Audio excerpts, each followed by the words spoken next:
Tahun 2045. Korporasi kurung pimpinan si jenius Lee Sein merilis mahakarya VR bernama Ares. Ares meledak di pasaran. 1 miliar pemain bergabung. Tim pengembang pun meluncurkan tantangan epik bagi para user. Misinya, hancurkan boneka kayu dalam 10 serangan.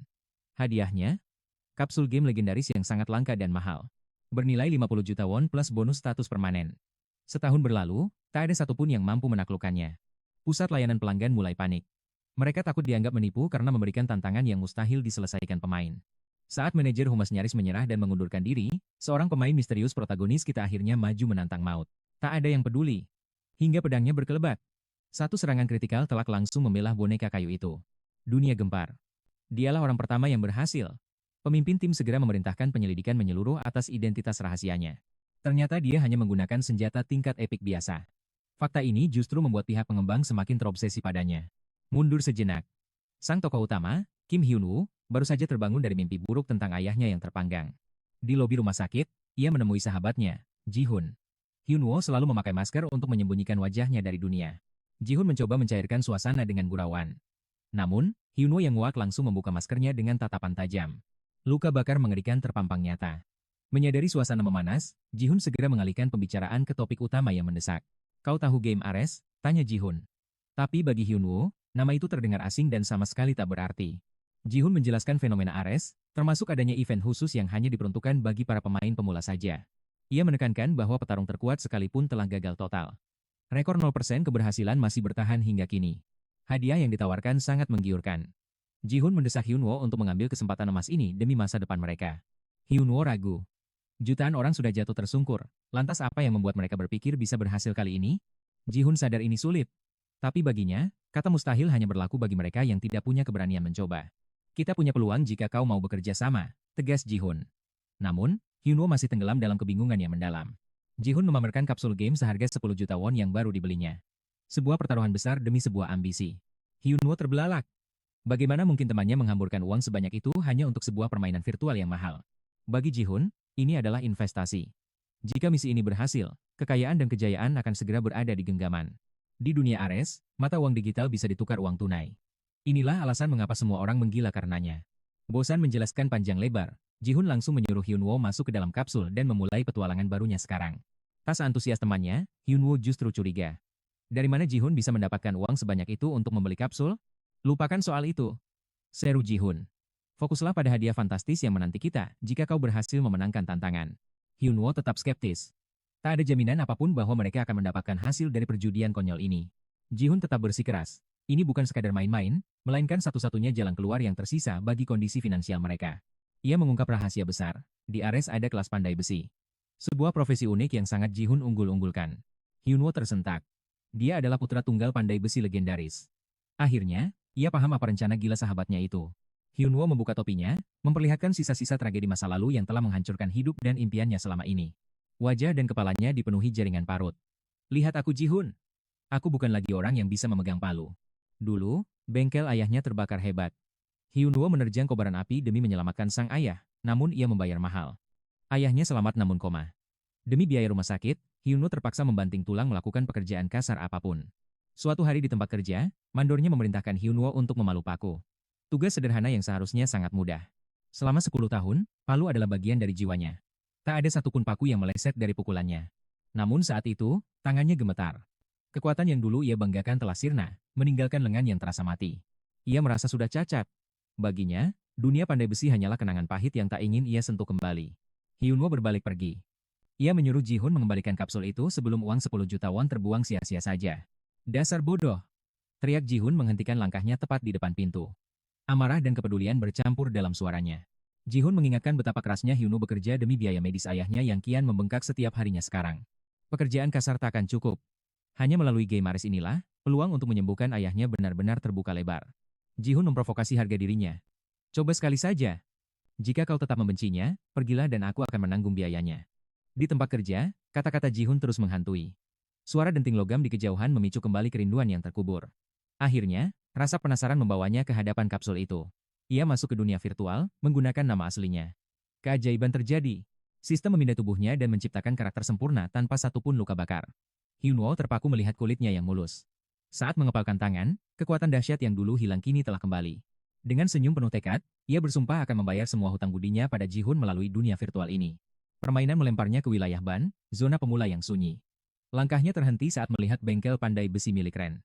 Di dalam, sang pandai besi menghantam logam dengan kasar hingga Hyunsu datang dan mencela tekniknya yang berantakan. Pria itu terperanjat tak percaya. Namun Hyunsu dengan tenang menegaskan bahwa semua yang dilakukannya adalah kesalahan besar. Hyunsu tahu obsesinya menciptakan pedang legendaris, tapi metode kuno itu hanya akan berakhir menjadi kegagalan. Melihat kebingungan sang pandai besi, Hyunsu menegaskan ia hanya tak ingin melihat seonggok sampah tercipta di sini.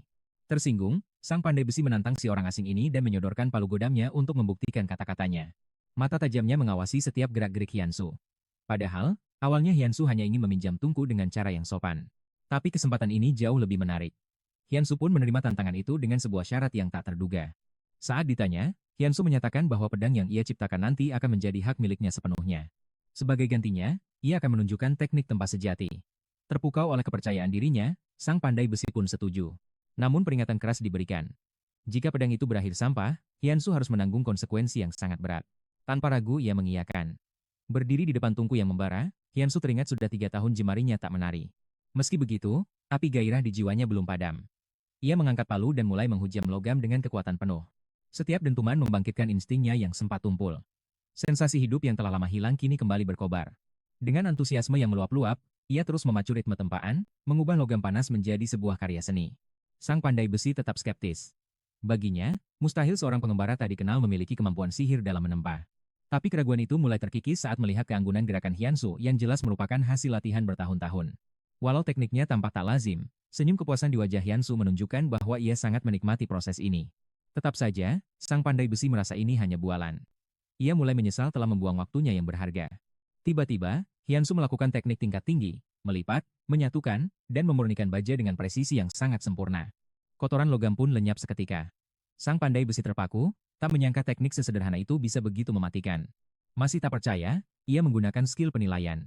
Jantungnya nyaris berhenti saat melihat baja itu naik ke tingkat C. Ia hampir gila dibuatnya. Menciptakan tingkat C bukan hal baru baginya, tapi kecepatan peningkatannya benar-benar di luar nalar. Sadarlah ia bahwa pemuda di depannya ini bukanlah pembual, melainkan seorang jenius yang diberkati bakat dewa. Namun logikanya berkata ini adalah batas maksimal. Tak mungkin ada keajaiban yang melampaui hasil luar biasa ini. Ia yakin tak ada yang bisa mengungguli keahliannya. Rasa kantuk pun menyerang hingga ia tertidur di sudut ruangan. Saat fajar menyingsing, pemandangan mengejutkan menyambutnya. Hyunsu masih berdiri di sana, terus menempa tanpa henti sepanjang malam. Saat diperiksa kembali, matanya terbelalak melihat baja itu telah berevolusi menjadi tingkat B yang sangat langka. Dan Hyunsu tampak belum ingin berhenti. Namun saat fisiknya mulai goyah, sang pandai besi segera menangkap pedang itu. Dengan rendah hati ia bertanya apa langkah selanjutnya, siap menjadi asisten bagi pemuda yang luar biasa ini. Mereka pun berkolaborasi dalam harmoni. Sang pandai besi mencatat setiap instruksi berharga Hyunsu ke dalam buku catatannya. Dalam sekejap, baja itu mencapai tingkat A. Sebuah keajaiban yang mustahil ditemukan di zona pemula seperti wilayah ini. Pedang tiada tanding kini ada di depan mata. Namun saat ia bersorak, Hyunsu justru menganggap ini belum cukup. Sang pandai besi tertegun saat Hyunsu menunjukkan kekurangan pada gagang dan ketajaman mata pedang yang belum sempurna. Ia merasa seperti murid amatir ketika mendengar Hyunsu menjelaskan tentang puncak ketajaman yang sesungguhnya belum tercapai. Ia mengaku belum pernah bertemu monster seperti Hyunsu, padahal ia sudah memegang palu sejak masih sangat kecil. Karena Hyunsu butuh senjata sejati, sang pandai besi pun mengeluarkan harta karun rahasianya, logam legendaris bernama Mithril. Mithril itu adalah pusaka turun-temurun keluarganya. Hyunsu terkejut, bertanya-tanya mengapa barang seberharga itu diberikan kepadanya. Sang pandai besi jujur bahwa ilmu yang ia dapatkan dari Hyunsu jauh lebih berharga dari sekadar bongkahan logam. Lagi pula, ia tak sanggup menempa Mithril sendirian dan sangat ingin melihat mahakarya apa yang akan tercipta nanti. Ia bahkan merasa harus melindungi bakat Hyunsu. Bagi Hyunsu, Mithril hanyalah mitos, namun kini ada di genggamannya. Menempa legenda adalah impian setiap pengrajin. Meski belum pernah menyentuhnya, Hyunsu siap mengambil risiko besar ini. Proses harus dimulai dari awal dengan material baru. Sang pandai besi memohon untuk diizinkan membantu proses sakral ini. Hyunsu setuju sebagai balasan atas kemurah hatiannya. Sang pandai besi pun dengan bangga memanggil Hyunsu sebagai masternya. Penolakan halus diberikan karena perbedaan usia. Sebulan kemudian, pedang legendaris tercipta, meninggalkan tim manajemen game dalam kebingungan besar. Identitasnya tetap misterius karena dia bersikeras bersembunyi demi menghindari kejaran para paparazzi yang menyebalkan. Tim pelacak terus membuntutinya hingga menyadari dia memasuki area pelatihan berburu. Di gerbang, sang instruktur berusaha keras untuk menghentikan langkah kaki Hyunsu. Menurutnya Hyunsu masih terlalu lemah dan menyarankannya memburu kelinci saja. Namun Hyunsu tetap teguh dan berjanji takkan membuang waktu sang instruktur. Relson sang instruktur menyuruhnya memilih pedang, tapi dengan dingin Hyunsu menunjukkan senjata buatannya sendiri yang akan dia gunakan bertarung. Ternyata Hyunsu mendekam di zona pemula selama 1 bulan demi mengasah skill gila. Dia berhasil menempa pedang kelas epik meski levelnya masih 1. Mendengar hal itu, sang kreator game menyarankan agar mereka membiarkan Hyunsu untuk melihat seberapa jauh dia bisa melangkah di dunia ini. Instruktur terheran melihat pemain level 1 bersikeras memakai pedang sendiri. Dia bahkan mengejek ambisi konyol Hyunsu untuk menjadi seorang pandai besi. Dia kemudian memperingatkan bahwa area perburuan adalah tempat mematikan yang dipenuhi oleh monster ganas di setiap sudutnya. Baginya, pendekar terlatih jauh lebih hebat dibanding pria berperalatan sampah.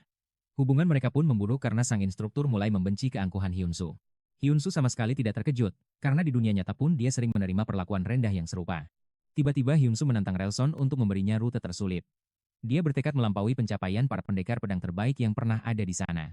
Relson yang semakin geram, berniat memberi pelajaran lewat sebuah ujian. Dia menyuruh Hyunsu mengikutinya untuk menghadapi sebuah tantangan spesial yang mematikan.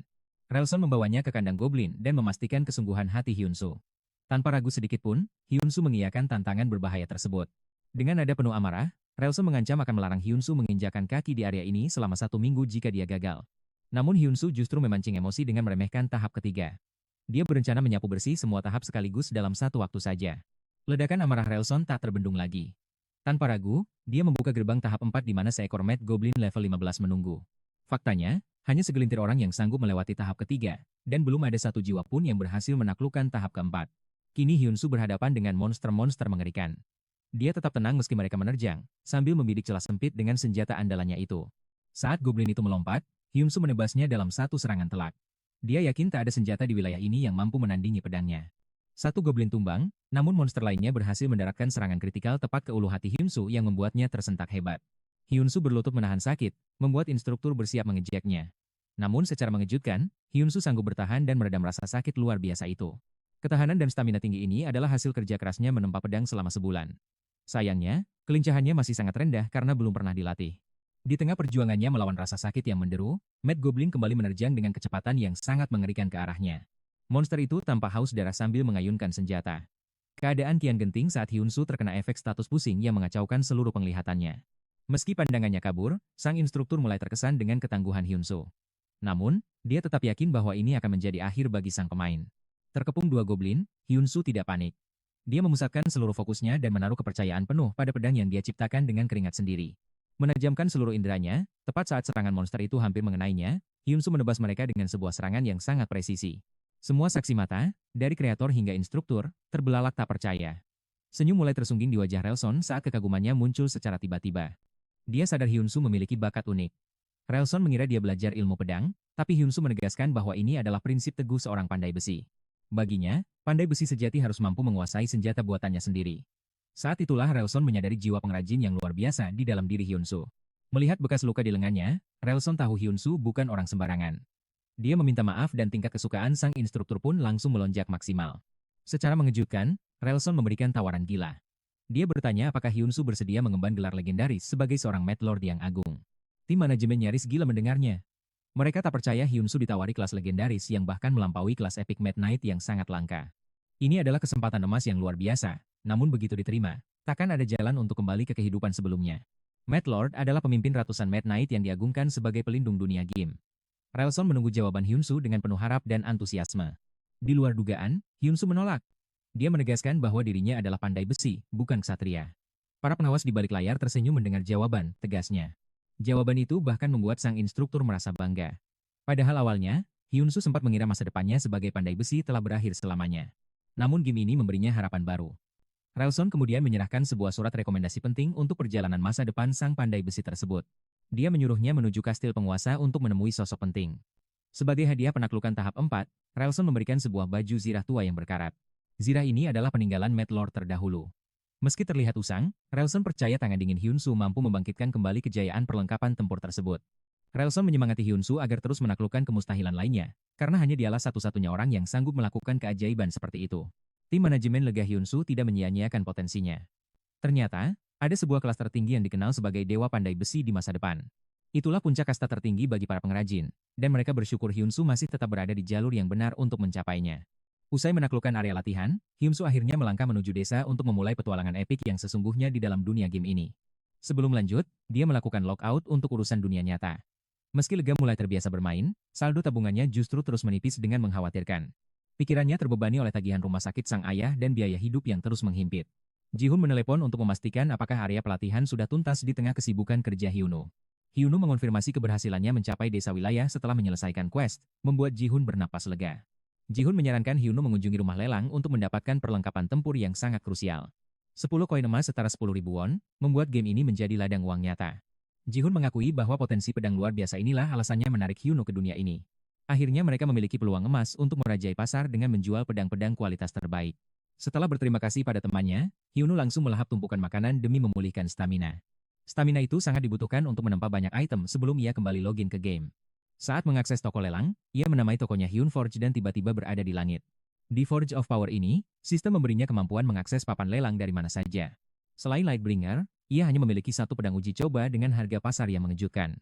Melihat harga terendah 70 koin emas, Hyunwoo memutuskan mematok harga tinggi untuk karyanya.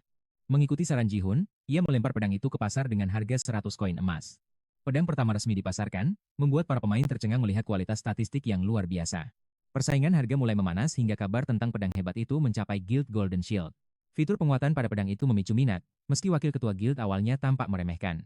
Ia menduga Hyunwoo hanya beruntung menggunakan material murah demi mendapatkan tingkat keberhasilan yang tinggi.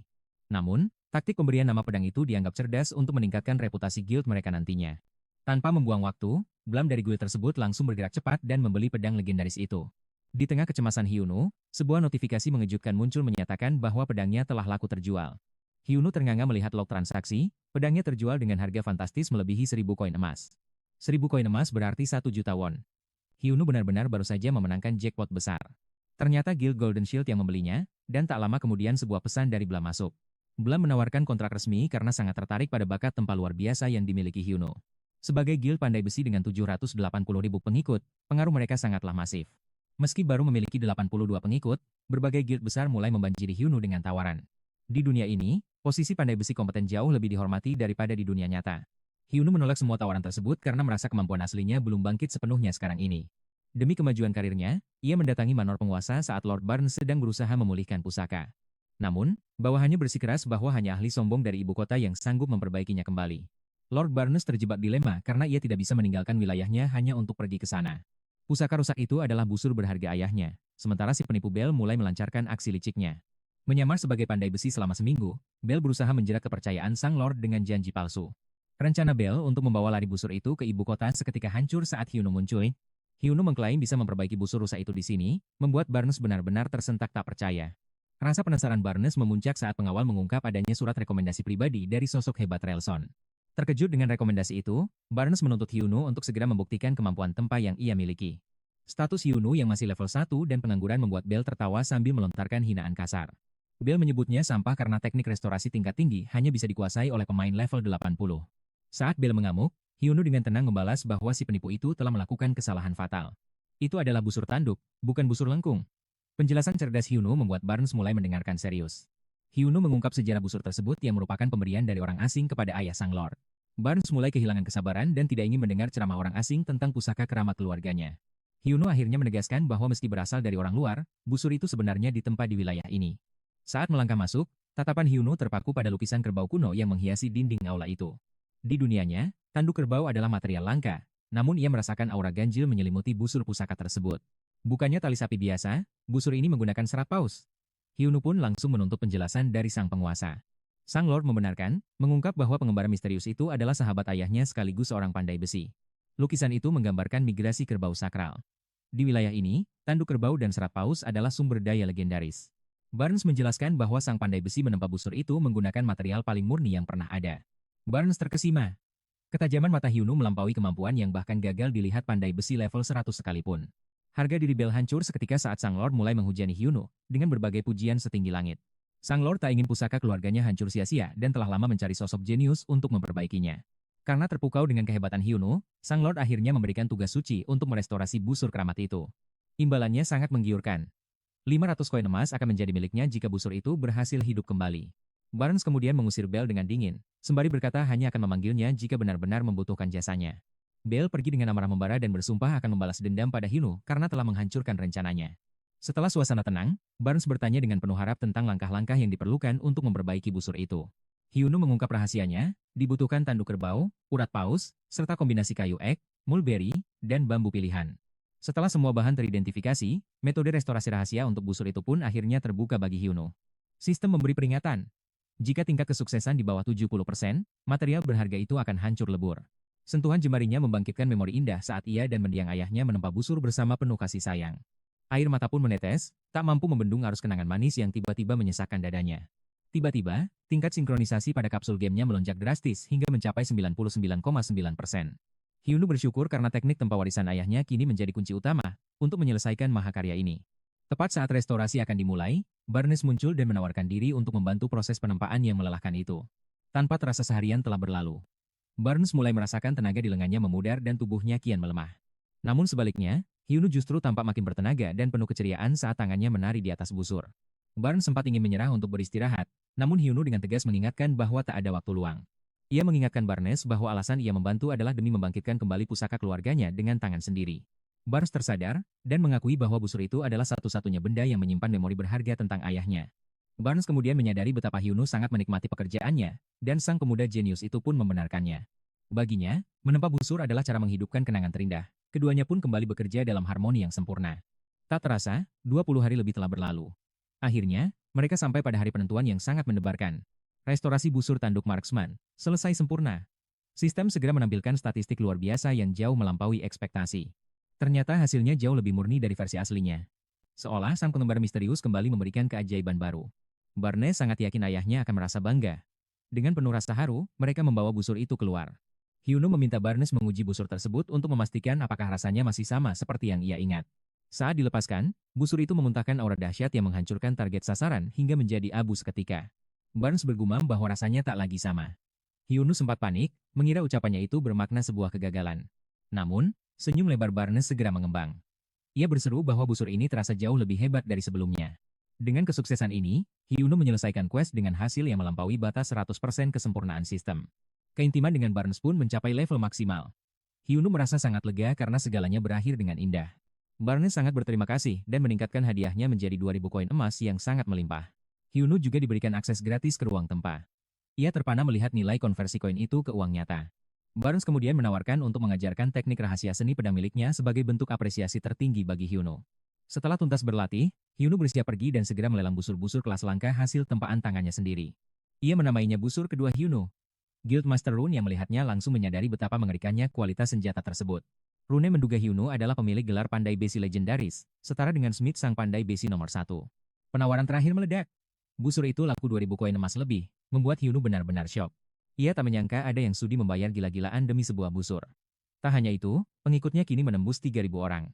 Seiring populernya dia, ratusan permintaan guild dan pesanan tempaan membanjir hingga Hyunu kewalahan menanganinya. Usai membereskan hasil penjualan, Hyunu bersiap melangkah menuju tanah suci para penempa, menara pandai besi yang legendaris. Tiba di menara megah itu, Hyunu terpukau oleh arsitekturnya. Namun, sebuah gembok raksasa tersegel menghalangi jalan masuknya. Saat ia kebingungan, sistem memberi petunjuk. Ia harus menghancurkan segel itu dengan pedang hasil tempaan bengkel sihir. Hyunu memeriksa gembok itu lebih dekat dan menyadari bahwa benda itu sebenarnya adalah bongkahan batu beku. Baru saja mencari keberadaan bengkelnya, Hyunu mendadak berpindah tempat. Sistem menyatakan ia harus menjalani pelatihan khusus. Misinya adalah menempa pedang untuk ujian tersebut. Hebatnya, semua bahan dan peralatan disediakan tanpa batas. Waktu penempaan di sini jauh lebih singkat, meski pedang buatannya nanti hanya bisa digunakan untuk ujian saja. Hyunu bertanya-tanya apakah ini ujian teknik atau kekuatan. Sementara itu, Master Deng sang penguasa menara sudah merasa pesimis. Deng merasa gairah murni dalam menempa telah mati. Baginya, tak ada lagi orang yang benar-benar mencintai seni besi ini. Ia memberikan gelar pandai besi pada siapapun, karena tahu mereka hanya mengejar status demi kepentingan pribadi. Deng yakin takkan ada yang mampu membelah batu segel itu. Namun, Hyunu telah menentukan pedang pilihannya. Pilihannya jatuh pada pedang Damaskus, karya tingkat tinggi para master. Dengan bahan melimpah, Hyunu ingin mencoba tantangan ini. Ia teringat petua ayahnya bahwa pedang sanggup membelah pedang lain, sebuah teknik rahasia yang pernah diajarkan padanya. Kepercayaan diri Hyunu membuncah. Ia merasa Dewi Fortuna berpihak padanya karena semua fasilitas telah tersedia lengkap. Dengan waktu tempa yang singkat, Hyunu tersenyum girang. Akhirnya ia bisa menciptakan senjata impiannya dengan penuh semangat. Deng yang sedang terlalap mendadak terjaga karena getaran hebat. Menara itu berguncang akibat hantaman palu yang sangat kuat. Seolah tak percaya, Deng mengintip dari jendela dan melihat gembok segel itu telah terbelah dengan satu tebasan bersih. Deng bergegas menuju gerbang tepat saat Hyunu melangkah masuk. Ia yakin, Dewa Pandai Besi telah turun ke bumi. Dengan gugup, Hyunu bertanya apakah ia lulus. Deng menjelaskan bahwa batu itu sebenarnya berfungsi sebagai pengukur batas kemampuan. Namun karena Hyunu membelahnya jadi dua, kekuatannya tak terukur. Hyunu mengira ia gagal dan harus menempuh ujian ulang. Deng membawanya ke sebuah lingkaran pemanggilan kuno. Sambil menyerahkan sebuah palu, Deng berujar bahwa senjata itu kini miliknya. Hyunu bingung, namun sistem mengonfirmasi perolehan palu perjanjian. Tiba-tiba, sebuah misi tingkat SS pun muncul di hadapannya. Tanpa peringatan, Deng mendorong Hyunu ke dalam lingkaran sihir. Ujian yang sesungguhnya baru saja dimulai, serunya. Hyunu terlempar ke wilayah asing. Notifikasi sistem pun muncul, memerintahkannya untuk membantai seluruh pasukan orc yang menyerbu. Melihat lautan orc yang haus darah, Hyunu hampir kencing di celana. Benarkah ini misi untuk seorang pandai besi? 50 prajurit di belakangnya menganggap Hyunu adalah bantuan. Ia harus meraih 70 poin kontribusi di sini. Hans, sang pemimpin unit, menyambut Hyunu dengan hangat. Ia menjelaskan bahwa serangan para orc belakangan ini semakin menggila. Pedang para prajurit telah hancur dalam pertempuran. Mereka sangat membutuhkan keahlian menempa Hyunu untuk memperbaiki senjata yang rusak. Namun Hyunu berterus terang bahwa mereka salah paham. Ia bahkan belum resmi berganti kelas menjadi seorang pandai besi. Hans menunjuk palu di tangan Hyunu dengan heran. Hyunu menjawab kalau palu itu didapatnya saat menjalani ujian kenaikan tingkat. Hyunu menjelaskan ia hanya dikirim untuk ujian tambahan. Seketika Hans sadar bahwa pemuda ini sama sekali belum punya pengalaman tempur. Begitu tahu level tempur Hyunu masih pemula, raut wajah Hans berubah kecewa. Padahal ia sangat berharap mendapatkan bantuan tenaga ahli. Sepertinya mereka malah harus mengajari bocah ini dari nol. Hans pun menyuruh Hyunu bersembunyi saja di menara pengawas. Tiba-tiba sebuah kapak melesat ke arah Hans. Dengan gerakan kilat, Hyunu menebas jatuh kapak itu, membuat Hans terbelalak kaget. Meski mengaku kurang pengalaman, Hyunu meminta izin untuk ikut bertarung. Hans pun luluh dan mengajaknya meluncur ke medan laga. Ia berharap bisa membantai orc semudah menghadapi goblin. Hans kemudian memerintahkan Hyunu untuk bergabung dalam skuadron pimpinan Ben. Ben akan memandu pergerakannya di lapangan. Namun saat berhadapan langsung, Hyunu sadar bahwa para orc ini berada di level berbeda. Dengan tekad baja, Hyunu menerjang musuh. Orc pertama yang mendekat langsung kehilangan kepalanya dalam sekejap mata. 86 poin pengalaman berhasil diraih. Terbukti, latihan keras bersama Barnes selama sebulan penuh membuahkan hasil luar biasa. Hyunu naik level meski belum memiliki kelas resmi. Melihat aksi memukau itu, Ben sadar bahwa pemuda ini bukan orang sembarangan. Saking asyiknya bicara, Ben lengah dan nyaris diterkam orc. Melihat itu, Hyunu langsung mengganti pedangnya dengan sebuah busur. Anak panah melesat dengan presisi mematikan. Sebelum si monster sempat bereaksi, maut sudah lebih dulu menjemputnya. Panah itu menghujam deras hingga musuh terpental. Tak berhenti, Hyunsu kembali memecahkan kepala orc lainnya dengan tembakan jitu. Hyunsu kembali naik level, membuat Ben ternganga melihat kehebatannya menumbangkan monster raksasa hanya dengan satu anak panah. Hans berteriak agar Ben segera menjauh, sebab kawanan orc mulai mengepung posisi Hyunsu. Ben sadar keteledorannya telah membahayakan sahabatnya. Ketakutan mencekam Ben, namun Hyunsu justru dengan tenang menarik pedang Lightbringer untuk menggantikan busurnya. Skill Flurry aktif. Kilatan cahaya Lightbringer membantai habis seluruh musuh dalam jangkauan 10 meter tanpa ampun sedikitpun. Levelnya pun kembali meningkat, membawa angka kontribusi pertempurannya mencapai 19%. Hans kini sangat optimis bisa memenangkan perang ini selama Hyunsu ada di sisi mereka. Dia berteriak lantang membakar semangat pasukannya. Dia meyakinkan para prajurit bahwa inilah peluang pertama mereka untuk menghancurkan unit orc yang selama ini tak terkalahkan. Moral pasukan meledak tinggi. Hyunsu kini merasa diterima sepenuhnya. Namun, saat kontribusinya menyentuh 20%, perkembangannya mulai terasa melambat. Sistem memberitahu bahwa kecepatan berburunya telah melampaui siapapun. Hyunsu pun berhasil membuka babak rahasia yang tersembunyi selama ini. Mendadak muncul Orc Warrior level 51. Wajah Hans memucat, dia segera memerintahkan pasukannya untuk menghentikan serangan. Sudah berkali-kali mereka mencoba, namun tak satu pun serangan mereka mampu merobohkan ksatria orc yang tangguh itu. Keadaan memburuk karena mereka terkepung. Hans menyesali ambisinya yang terlalu dalam menyerang hingga terjebak di wilayah maut musuh. Ben mencoba menguatkan hati para pejuang. Hans pun setuju, karena mereka sudah muak terus-menerus ditindas oleh bangsa orc. Dari atas bukit, Hans mengamati pergerakan pasukannya yang menerjang maju. Dia segera bersiap memberikan dukungan tembakan dari kejauhan. Panah itu melesat lurus menuju kepala target, namun hanya terpental sia-sia setelah menghantam keras helm baja sang orc. Semangat tim pun goyah, tapi Hans justru nekat menyerang sendirian. Sayangnya, tindakan berani itu membuatnya kehilangan tangan andalannya. Hans kini terpojok di depan maut. Hyunsu berlari kencang sambil meneriakkan namanya, berharap nyawa sang kapten masih bisa tertolong. Dalam sekejap mereka terkepung rapat. Meski terluka parah, Hans akhirnya berhasil dilindungi oleh barisan prajurit yang setia. Hyunsu mengerahkan segalanya namun tetap gagal menembus pertahanan orc itu. Korban jiwa akan terus bertambah jika dia tidak bertindak. Dia memerintahkan pasukan bertahan dan segera mundur ke hutan. Hyunsu berjanji akan menyusul mereka setelah menahan musuh sendirian. Ben mempertegas perintah itu demi menyelamatkan sang kapten. Mereka harus segera berkumpul kembali untuk mengatur strategi bertahan hidup. Prajurit masuk ke hutan, namun Ben tetap tinggal untuk mengingatkan Hyunsu bahwa pelarian ini hanya akan mengulur sedikit waktu saja. Hyunsu hanya butuh 5 menit. Dia bertanya dengan penuh keyakinan pada Ben apakah mereka sanggup bertahan selama durasi tersebut. Ben menyanggupi permintaan itu. Sambil berpikir keras, Hyunsu meragukan kekuatan zirah orc yang dianggap tak tertembus oleh anak panah.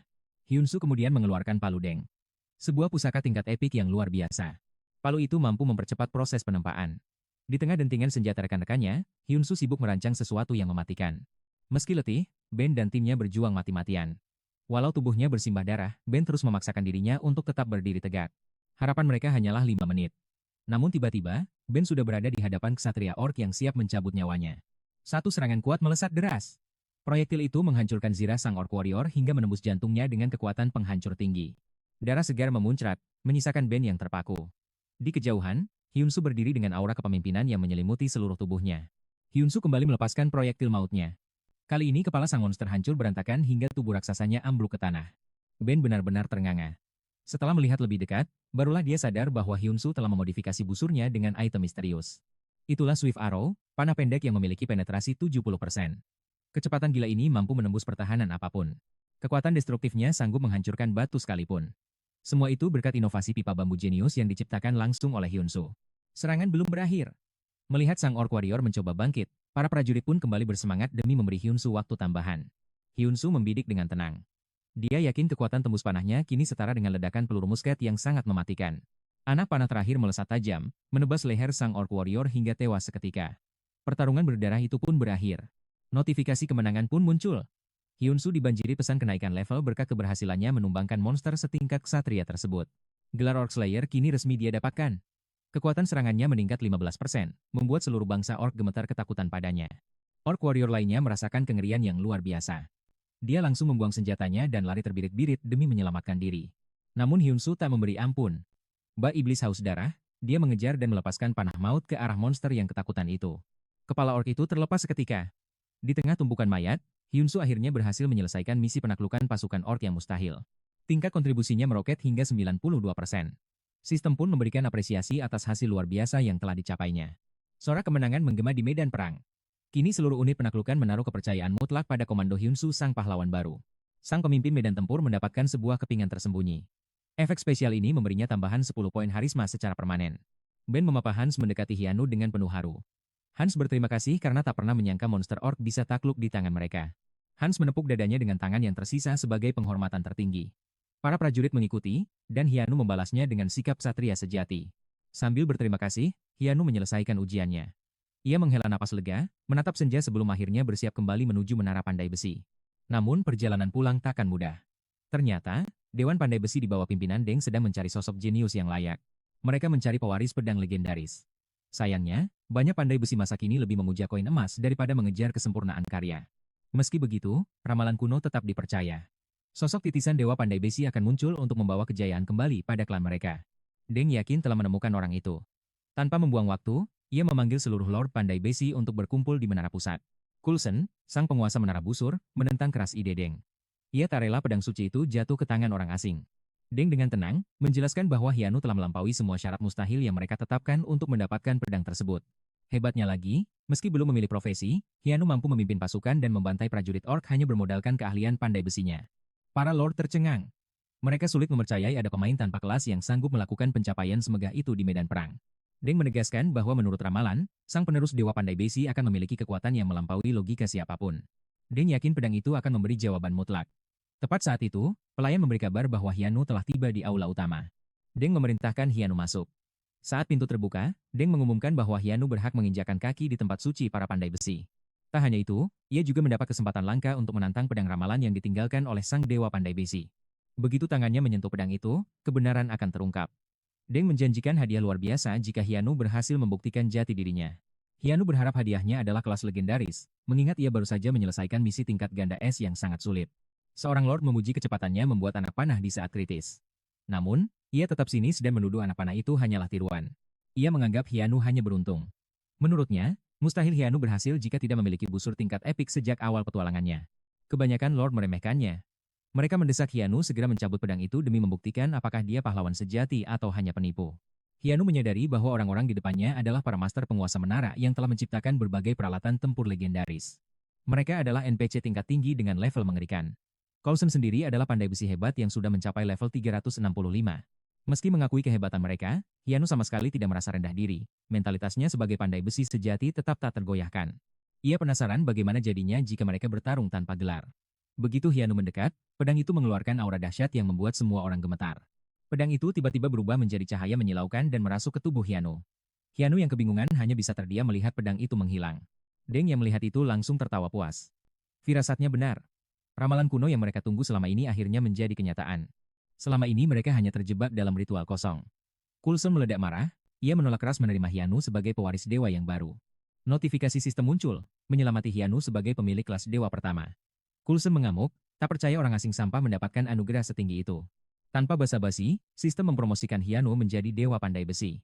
Bayangkan, pemain level 10 kini telah menyandang gelar tingkat dewa. Berbeda dengan yang lain, Deng sangat bangga. Selain kelas baru, Hyanu juga dianugerahi gelar tingkat Triple S yang sangat prestisius. Gelar Dewa Pandai Besi memungkinkannya mengabaikan semua batasan level material saat menempa peralatan tempur apapun. Setiap kali menciptakan artefak, kemahirannya akan meningkat drastis. Singkatnya, ia akan menjadi pandai besi terkuat yang pernah ada di dunia ini. Ujian pedang sesungguhnya baru akan dimulai saat ia mencapai level 100. Di tengah keheningan, Coulson berteriak menentang keputusan takdir tersebut. Ia menghasut rekan-rekannya agar tak tunduk pada pilihan pedang itu. Namun, Deng menegaskan bahwa titah ramalan adalah hukum yang absolut. Coulson berdalih bahwa penerus dewa harus diakui oleh seluruh Lord Menara. Ia mencari celah untuk menjatuhkan Hyanu secara terang-terangan. Dengan penuh amarah, Coulson menggunakan celah itu untuk menantang Hyanu dalam sebuah duel pandai besi yang mempertaruhkan segalanya. Coulson berjanji akan mengakuinya sebagai pewaris sah jika Hyanu bisa mengalahkannya. Sebuah pertaruhan harga diri antara sang ahli dan sang pemula. Namun jika kalah, Hyanu harus melepaskan gelar dewa tersebut. Deng merasa cemas dan meminta rekan-rekan lainnya untuk segera menahan kegilaan Coulson. Tak disangka, tak ada satupun Lord yang bergerak. Deng terkejut melihat rekan-rekannya seolah membiarkan konflik ini memanas begitu saja. Coulson memberi pilihan, Hyanu boleh mundur sekarang, dan sebagai gantinya, ia akan diberikan posisi wakil Lord Menara yang cukup tinggi. Coulson tersenyum licik, yakin Hyanu akan menyerah ketakutan. Padahal, Hyanu justru sangat menantikan tantangan ini sejak awal pertemuan mereka. Tanpa ragu, Hyanu menerima duel itu. Baginya, martabat pandai besi hanya bisa dibuktikan melalui karya. Seketika, sistem memunculkan misi duel maut tersebut. Coulson memperingatkan bahwa duel pandai besi sangat berbeda. Kemenangan mutlak ditentukan oleh kualitas senjata yang mereka tempa di tungku api. Aturannya sederhana, kedua pedang hasil tempaan akan diadu dengan keras. Pedang yang hancur berkeping-keping terlebih dahulu, dialah yang pecundang. Coulson memamerkan bengkel pandai besi kelas tinggi yang telah disiapkan di dalam aula. Dia menantang Hyunu menempa pedang dalam sehari, memanfaatkan kemampuan pandai besi barunya. Coulson menertawakan Hyunu, menyebutnya mustahil kecuali Hyunu benar-benar sang dewa pandai besi. Tantangan resmi dimulai. Coulson pergi sembari berjanji akan menemui Hyunu keesokan harinya. Begitu Coulson pergi, Deng sangat cemas karena Hyunu menerima duel itu tanpa berpikir panjang. Deng menjelaskan bahwa Coulson adalah pandai besi jenius, bahkan di antara para master menara. Meski telah memiliki skill dewa, Deng merasa Hyunu masih butuh waktu untuk berkembang. Hyunu mengakui bahwa dia pasti akan kalah telak jika tidak berganti ke kelas dewa. Dia menyadari posisi Coulson sebagai master menara pasti menyimpan kemampuan spesial yang luar biasa. Namun, keputusan mengubah kelasnya seketika menghapus celah kekuatan besar di antara mereka. Kini, kemenangan murni ditentukan oleh teknik berkat skill baru yang telah dia peroleh. Skill tersebut adalah kreasi buatan dewa, kemampuan mutlak untuk menciptakan artefak apapun. Tak hanya itu, Hyunu juga bisa menyuntikkan efek tambahan apapun ke dalam artefaknya. Semakin tinggi kelas efek yang diinginkan, maka tingkat kesulitan pembuatannya pun semakin ekstrem. Luar biasanya, nilai efek akan diberikan 100% tergantung pada teknik penempaan yang digunakan. Sementara itu, Coulson telah memasuki bengkelnya untuk mulai mengerjakan pedang impiannya sendiri. Dia merasa sebagai orang terpilih karena mewarisi bakat pandai besi legendaris dari ayahnya. Dulu, dia berhenti menempa pedang setelah bertemu master yang kemampuannya jauh di atas dirinya. Akhirnya menjadi master menara pandai besi busur, Coulson menyimpan dendam pada kenyataan pahit itu. Meski harus menerima kenyataan, dia menolak mengakui keputusan seorang tuan yang memimpin di atasnya. Dibakar amarah dan tekad, Coulson menghantam baja dengan kekuatan penuh dan presisi yang mematikan. Di saat bersamaan, Hyunu mulai beraksi. Proses menyuntikkan kemampuan ke artefak sangatlah kompleks.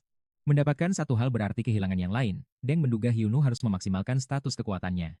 Biasanya para dewa menara menempa kelas tertinggi, Deng sangat mengkhawatirkan poin statistik milik Hyunu. Statistik kekuatannya hanya berada di level rare, membuat Deng bingung dengan apa yang direncanakan Hyunu. Setelah malam yang panjang, waktu duel yang telah dinanti-nantikan akhirnya tiba juga. Coulson dan Hyunu berdiri di aula, disaksikan langsung oleh para penguasa menara lainnya. Coulson mengejek Hyunu karena tidak melarikan diri dan berhasil menyelesaikan sesuatu dalam semalam. Sambil menyeringai, dia ingin membuktikan apakah kemampuan Hyunu layak menyandang gelar penerus dewa. Saat Coulson terus membual, Hyunwoo hanya diam. Coulson kemudian menghunuskan pedang indah dari sarungnya. Dia memperkenalkan pedangnya sebagai Black Knight, senjata unik dengan daya tahan 12.000 poin. Senjata itu memiliki skill pasif Weapon Breaker. Deng tidak terkejut karena teknik Coulson memang elit. Deng sangat terpukau, karena Coulson mampu menciptakan pedang duel kelas unik yang tanpa celah. Coulson tersenyum licik, yakin bahwa rekan-rekannya bisa melihat kesempurnaan pada mahakarya yang dia buat. Inilah pedang yang telah dia suntikan dengan tradisi keluarga dan teknik rahasia leluhurnya. Setelah bosan mendengar bualan Coulson, Hyunwoo akhirnya menarik keluar pedang hasil buatannya sendiri. Jantung semua orang berdegup kencang penuh antisipasi saat Hyunwoo hendak menunjukkan senjatanya. Namun, rasa kecewa seketika melanda saat mereka melihat pedang yang dibuat oleh Hyunwoo. Pedang itu hanyalah kelas rare yang cuma memiliki daya tahan 1000 poin saja. Para dewa menara lainnya langsung yakin bahwa ucapan Coulson tentang Hyunwoo memang benar. Coulson tersenyum jahat, sangat percaya diri bahwa dia akan menghancurkan Hyunwoo dengan mudah. Coulson melakukan gerakan pertama, menerjang ke arah Hyunwoo untuk mengakhiri duel ini seketika. Hyunwoo tetap tenang dalam posisi bertahan menunggu serangan. Kedua pedang akhirnya beradu dengan dentuman keras. Salah satu pedang patah dengan bersih. Para lord terpaku melihat pedang Coulson lah yang hancur berantakan. Coulson terperangah menatap pedangnya yang patah dan bertanya bagaimana hal itu bisa terjadi. Hyunwoo menegaskan bahwa kualitas pedang tak bisa diukur dari kelasnya saja. Senjatanya memiliki skill aktif anti hancur yang hanya mengurangi 100 poin daya tahan perbenturan. Teringat pesan ayahnya tentang Dewa Pandai Besi, Coulson akhirnya bertekuk lutut dan bersumpah setia. Quest tuntas. Hyunwoo memperoleh 500 koin emas dan gulungan busur legendaris, salah satu harta karun menara paling berharga. Deng meyakinkan Hyunwoo bahwa para penguasa akan mengabdikan diri sepenuhnya pada tatanan baru sejak kedatangannya. Karena dukungan penuh telah siap, mereka mendesak Hyunwoo untuk segera berdiri di puncak kekuasaan tertinggi. Usai keluar dari game, Jiun terbelalak melihat kemampuan Hyunwoo yang berkembang sangat pesat dalam waktu singkat. Segala penderitaannya di bengkel tempat akhirnya terbayar lunas. Jiun pun penasaran dengan keistimewaan dari kelas dewa. Hyunwoo mengaku dampaknya belum terlihat menonjol. Namun, besok ia harus segera melunasi tagihan rumah sakit ayahnya. Biaya medis ternyata membengkak 10 juta won lagi. Di sisi lain, Jiun menemukan informasi obat baru.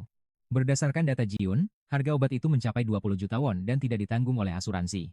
Jiun memperingatkan bahwa pengobatan Hyunwoo akan menguras harta yang mungkin tak tertutupi oleh kelas dewa miliknya. Intinya, stamina Hyunwoo menjadi batas utama dalam memproduksi serta menjual artefak berharga untuk mencari uang. Jiun menegaskan bahwa menaikkan level dan reputasi adalah kunci mutlak bagi evolusi kekuatannya sebagai seorang dewa. Ia menyarankan Hyunwoo menjalin koneksi dengan para pemain tersohor demi mendapatkan imbalan yang jauh lebih menggiurkan. Jiun berharap ini menjadi pondasi penciptaan artefak legendaris dan berjanji akan membantu dengan rencana yang matang.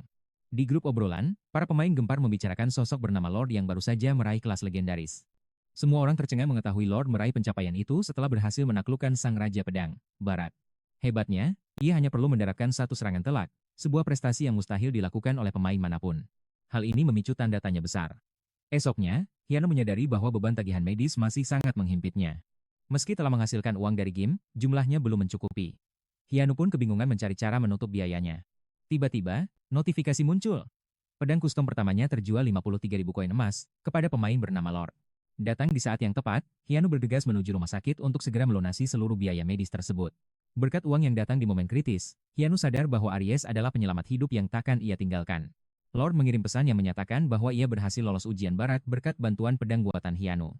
Bagi Lord, 50 juta won adalah harga yang sangat murah untuk senjata dengan kekuatan sedahsyat itu. Pedang itu mampu menciptakan celah serangan yang mengejutkan Barat. Kini, sang legenda dikabarkan tengah menanti Hyunwoo. Barat ternyata ingin dibuatkan pedang olehnya. Terkejut, Hyunwoo sadar bahwa ia harus segera menemui Ksatria Agung tersebut. Melangkah keluar rumah sakit, Hyunwoo yakin kekuatannya saat ini mampu menuntaskan segala masalah, termasuk biaya obat. Misi selanjutnya adalah menemui Barat dan mencari bengkel tempat kuno, namun langkah Hyunwoo langsung menemui jalan buntu. Ia dilarang bertemu Barat karena levelnya terlalu rendah. Hyunwoo harus meningkatkan reputasi demi menghadap sang raja. Hyunwoo nyaris pingsan saat mengetahui bahwa syarat minimal untuk menemui Barat adalah pemain dengan level 200. Mencari jalan lain, Hyunwoo disarankan untuk mengikuti turnamen bela diri Goyard sebagai satu-satunya kesempatan yang tersedia. Ajang tahunan di kerajaan Goyard ini khusus diperuntukkan bagi para pemain di rentang level 50 hingga 60. Barat selalu hadir di sana untuk memantau bakat baru. Itulah alasan turnamen ini rutin digelar bagi pendatang. Jiun mengabarkan turnamen segera dimulai dan sang pemenang akan menerima hadiah langsung dari tangan Barat sendiri. Inilah cara tercepat bertemu Barat. Tak lama kemudian, Deng mengarahkan Hyunwoo untuk segera menuju ke wilayah Kassel.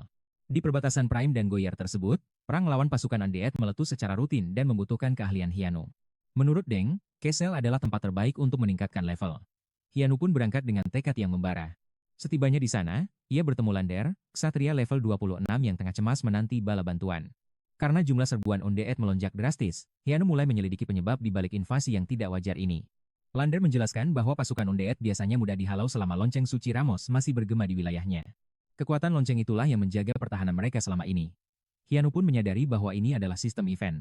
Sayangnya, lonceng suci tersebut telah hancur berkeping-keping, membuat mereka terdesak dan sangat membutuhkan bantuan pasukan tambahan. Pasukan Undead mulai menyadari celah tersebut dan kini mereka tengah berkumpul dalam jumlah yang sangat mengerikan. Saat Hyanu menawarkan perbaikan, Lander terkejut dan menyadari bahwa pemuda ini adalah utusan yang dikirim oleh Deng. Mengetahui hal itu, Lander langsung bersikap serius dan segera mengantar Hyanu untuk menemui sang komandan tertinggi. Komandan Chao menyambutnya dengan hormat, namun ia pesimis karena lonceng suci itu dianggap sudah mustahil untuk diperbaiki. Chao menjelaskan bahwa penempa level 290 pun gagal total saat mencoba merestorasi artefak tersebut. Chao bertanya soal level Hyunsu, dan jawaban level 13 membuat sang komandan benar-benar terkejut. Chao menyarankan Hyunsu mencari bantuan lain karena wilayah ini sedang diambang kehancuran total. Di tengah kepanikan, seorang prajurit datang melaporkan bahwa pasukan mayat hidup mulai menyerbu dinding timur. Sekelompok besar ghoul mulai membanjiri area tersebut dengan sangat buas. Chao memerintahkan pertahanan gerbang utama dan memperingatkan Hyunsu agar menjaga rahasia pembicaraan mereka. Hyunsu menganalisis situasi dan yakin bisa menuntaskan quest ini seperti saat melawan orc dulu. Quest resmi dimulai. Misinya adalah menghancurkan para ghoul dan melindungi gerbang kastel. Pasukan mayat hidup mulai memanjat dinding, dan Hyunsu langsung membidikan panahnya ke arah monster. Lander memperingatkan bahwa tanpa kekuatan suci, mereka harus menyerang titik yang sama berkali-kali. Namun, Hyunsu membuktikan kehebatannya dengan satu tembakan tepat di kepala yang langsung menumbangkan ghoul. Lander terpana karena senjata itu tanpa kekuatan suci, sementara Hyunsu terus membantai monster-monster itu. Serangan tunggal Hyunsu begitu mematikan hingga berhasil memporak-porandakan formasi pasukan mayat hidup. Harapan muncul dan para prajurit bersorak semangat, membuat Lander yakin musuh akan segera musnah. Hyunsu baru saja bernapas lega sebelum seekor sieg ghoul raksasa muncul menggetarkan medan perang. Sistem memberikan tugas baru untuk mengalahkan monster itu yang sanggup melumat prajurit dalam sekejap. Ukurannya melampaui tembok kastel, membuat para prajurit gemetar ketakutan dan hanya mengharapkan bantuan Chao. Sayangnya, Chao sedang sibuk mempertahankan gerbang dan tidak bisa mengirimkan bantuan satu orang pun. Menyadari tembok akan segera hancur, Hyunsu memutuskan untuk menarik perhatian sang ghoul raksasa sendirian. Sebelum Lander sempat bereaksi, Hyunsu sudah melompat dari tembok dan menyerjang monster itu dengan berani. Tak ada yang bisa menghentikan tekadnya saat ia menghunus pedang untuk berhadapan langsung dengan maut. Fokus utama Hyunsu adalah menjatuhkan sang raksasa, dan aksinya berhasil memancing amarah monster tersebut. Rencana berhasil. Ghoul itu mulai mengejar Hyunsu menjauh dari dinding kastel yang terancam runtuh. Namun situasi menjadi genting karena kecepatan sang monster memaksa Hyunsu untuk segera mengganti senjatanya. Saat monster itu tepat berada di atasnya, Hyunsu melepaskan tembakan panah dengan keyakinan penuh. Anak panah melesat secepat kilat, namun serangan terkuatnya itu ternyata tak berpengaruh pada sang raksasa. Ghoul itu mengamuk dan melayangkan tendangan telak sebelum Hyunsu sempat menghindar dari serangan. Satu tendangan itu membuat nyawanya kritis di bawah 10% dengan ancaman lockout otomatis. Hyunsu sangat geram dan menolak keras untuk kalah dengan cara yang memalukan seperti ini. Ia bangkit demi turnamen Goyard, karena kegagalan sekarang akan menghancurkan semua impian masa depannya. Biaya rumah sakit ayahnya dan rencana merebut kembali bengkel pandai besi kini berada di ujung tanduk. Dengan tekad membara, Hyunsu bertekad mengubah takdir buruknya melalui permainan yang ia mulai ini. Pantang menyerah, ia menghujani kaki sang raksasa dengan panah hingga monster itu mengerang kesakitan. Ghoul itu semakin murka, sementara kesehatan Hyunsu terus merosot tajam hingga di bawah 3%. Dalam kondisi sekarat, Hyunsu menarik busurnya sekuat tenaga, namun nahas tali busurnya malah putus. Hantaman tangan raksasa menghancurkan tubuhnya, menyisakan nyawa Hyunsu hanya 1% saja. Di ambang kematian, segalanya terasa sunyi, namun tangannya tetap menggapai ke atas menolak menyerah. Tiba-tiba, notifikasi sistem muncul karena syarat khusus untuk membangkitkan skill baru telah terpenuhi. Saat kesehatan God Blacksmith kritis dengan keinginan kuat, skill penempaan darurat dewa pun bangkit. Ia harus menempa senjata dalam 20 detik untuk digunakan selama 30 detik saja. Inilah kesempatan terakhirnya. Hyunsu segera menyambar palu dan material dengan penuh ambisi yang meledak. Waktu terus berdetak cepat saat Hyunsu menghantam baja itu dengan kecepatan yang luar biasa. Tepat sebelum waktu habis, mahakaryanya selesai dan Hyunsu langsung melancarkan tebasan maut ke arah raksasa. Tebasan itu membelah tubuh monster dengan sempurna hingga tumbang, sementara Hyunsu jatuh bertumpu lutut. Cahaya harapan terpancar dari wajahnya karena ia benar-benar berhasil melakukan mukjizat yang mustahil. Quest tuntas dan pengalaman besar diraih, namun kesadaran Hyunsu perlahan menghilang karena kelelahan hebat. Lander menerjang maju dengan wajah pucat pasi sambil meneriakkan nama pemuda itu dengan panik. Cahaya pagi menyapa saat Hyunu akhirnya tersadar. Alih-alih teror monster, gema sorak-sorai prajurit yang mengeluh-elukan namanya menyambut kebangkitannya dari pingsan. Statusnya kini berubah menjadi sang penyelamat. Chao mendekat dengan tatapan penuh syukur, mengonfirmasi bahwa nyawa mereka semua selamat berkat aksi heroik Hyunu.